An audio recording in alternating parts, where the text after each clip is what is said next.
فرمایا تان گریت ابر کے خندق چمن، تان گریت ابر کے خندق چمن، تان گریت طفل کے جوشد لبن، بادل نہ روئے تو پھول نہیں کھلتے. یہ بارش کو بادلوں کا رونا قرار دیا حضرت رومی نے. فرمایا بادل نہ روئیں تو پھول نہیں کھلتے، اور پنگھوڑے میں بچہ نہ روئے تو دودھ نہیں ملتا. تان گریت ابر کے خندق چمن، تان گریت طفل کے جوشد لبن.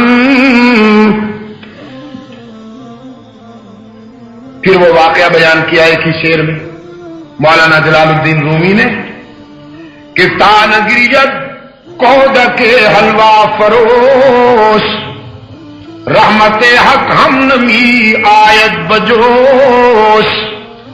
وہ حلوہ بیچنے والا لڑکا اگر پھوٹ پھوٹ کر نہ روتا تو اس کی رحمت کیسے مشکل کشائی کرتی. یہ بھی ایک اللہ والے کی بات سنائی انہوں نے. خوش خوراک اللہ والا تھا، نیک بھی بڑا تھا، زاہد بھی بڑا تھا، کھاتا پیتا بھی خوب تھا. بازار گئے، 4 کلو گوشت لائے اور بھون کر کڑھائی بنائی اور کھا گئے. کبھی دسترخوان پہ تیتر بھون کر لائے جا رہے ہیں، کبھی ہرن بھون کر لائے جا رہے ہیں، کبھی یاقوتیاں بن رہی ہیں، کبھی کوئی ڈش تیار ہو رہی ہے، کبھی کوئی ڈش تیار ہو رہی ہے. لوگوں نے کہا حضرت آپ اس قدر خوش خوراک ہیں، اس قدر پیٹو ہیں، ہر وقت کھانے پینے میں لگے رہتے ہیں. تو فرماتے تھے جنت میں بہت ساری نعمتوں کا اللہ نے وعدہ کیا ہے، اگر ابھی سے ریہرسل نہ کر لوں، مشق نہ کر لوں تو وہ ہضم کیسے کروں گا.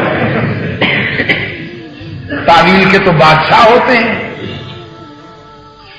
اب اتنی خوش خوراکی جو تھی وہ اس کی جیب تو کفالت کرتی نہیں تھی، قرضہ بھی کبھی کبھی لے لیتے تھے.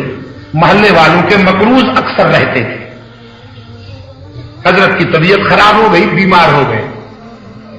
محلے والوں نے سمجھا کہیں چھٹی نہ کر جائیں، ہمارے قرضے کی رقم ہی غائب نہ ہو جائے. محلے والے سارے مل کے آئے کہ حضرت صاحب سے قرضے کی رقم تو لے لیں. حضرت صاحب نے جب لوگوں کو آتا ہوا دیکھا کہ قرض خواہ آ رہے ہیں، چادر تان کر خاموش ہو کر سو گئے. لوگوں نے آ کر سلام کیا تو حضرت جواب نہ دے سکے. بیٹھ گئے لوگ، کہنے لگے حضرت وہ قرضے کی رقم تھی کچھ. ایک بولا، دوسرا بولا، تیسرا بولا، چوتھا بولا، 5واں بولا. حضرت خاموش، کوئی جواب نہیں دیتے. اب وہ بڑے حیران کہ ہم کیسے بلوائے. ایک دوسرے سے باتیں کرتے کرتے کہنے لگے قرضہ بہرحال ضروری ہے، ادا کرنا چاہیے، اللہ والوں کو تو ضرور ادا کرنا چاہیے. یہ لوگ آپس میں کہہ رہے ہیں.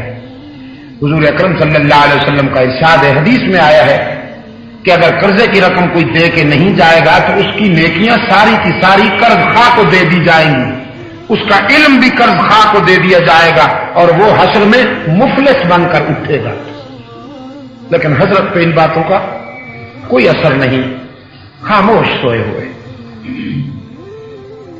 اتنے میں گلی سے آواز آئی، حلوے والا آ گیا، حلوہ لے لو. حضرت نے چادر ہٹا دی، حلوے کا نام سنتے ہی ہوش میں آ گئے. فرمایا اس کو بلا لو، اس لڑکے کو بلا لو. دروازہ کھولا گیا، وہ لڑکا اندر آیا. حضرت نے پوچھا کتنا حلوہ لیے پھرتے ہو؟ وہ کہنے لگا جی پورا تھال ہے، ابھی تو میں نے کسی کو بیچا ہی نہیں. حضرت صاحب ہمیشہ لیا کرتے تھے لیکن آج حکم فرمایا یہ سارا حلوہ ان کو کھلا دو، بانٹ دو ان میں. وہ قرضہ لینے والے بڑے خوش ہوئے کہ چلو پیسے ملتے یا نہیں ملتے، لقمہ تر تو ملتا ہے. اس نے حلوہ بانٹ دیا. کچھ حضرت صاحب نے بھی تناول فرمایا جن کی آواز نہیں نکلتی تھی، حلوہ تناول فرما لیا. جب وہ کھا چکے، خود حضرت صاحب بھی کھا چکے، تو پھر چادر تان کر سوتے.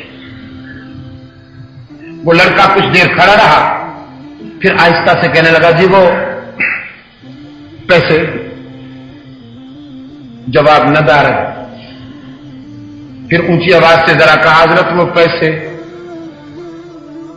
وہ جو بیٹھے تھے قرضہ مانگنے والے کہنے لگے بیٹا یہاں بڑے بڑے دھماکے نہیں سنے جاتے اور تم تو منمنا کے بات کر رہے ہو، ہم یہاں سارے رو رو کے ہارے ہیں، بلوا نہیں سکے حضرت سے،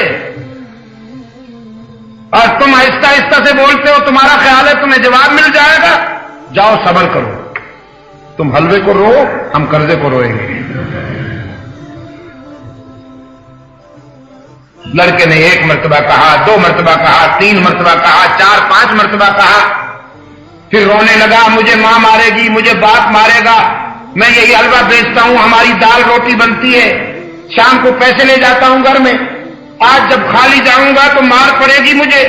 رونا شروع ہو گیا، بچہ تھا، پہلے سسکیاں، پھر آہیں، پھر چیخیں، پھر دھاڑیں، سچے دل سے پھوٹ پھوٹ کر وہ لڑکا رو رہا ہے۔ حضرت صاحب سوئے ہوئے، کسی نے دستک دی،